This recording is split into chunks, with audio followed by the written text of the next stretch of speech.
हमने आज अदालत से इस्तफसार किया कि प्रोसिक्यूशन को कैसे पता था कि आज चार्ज फ्रेम हो चुका है और फिर एविडेंस के लिए चीज़ रिकॉर्ड होगी।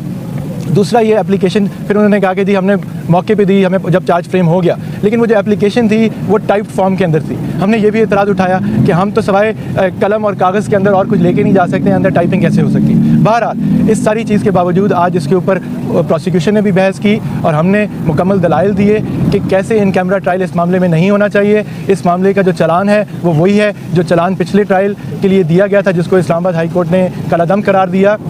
कोई नई चीज़ ऐड नहीं हुई। जो प्रोसिक्यूशन की एप्लीकेशन है उसमें कुछ आइडेंटिफाई नहीं किया गया कि ऐसी क्या नई खुफिया दस्तावेज़ात या ऐसी बातें हैं जिसकी वजह से आप वो समझते हैं कि इन कैमरा ट्रायल करना चाहिए। तो वो सारे मामला जज साहब के आगे, अदालत के आगे रखे गए, उसके ऊपर कोई फ़ैसला नहीं हुआ।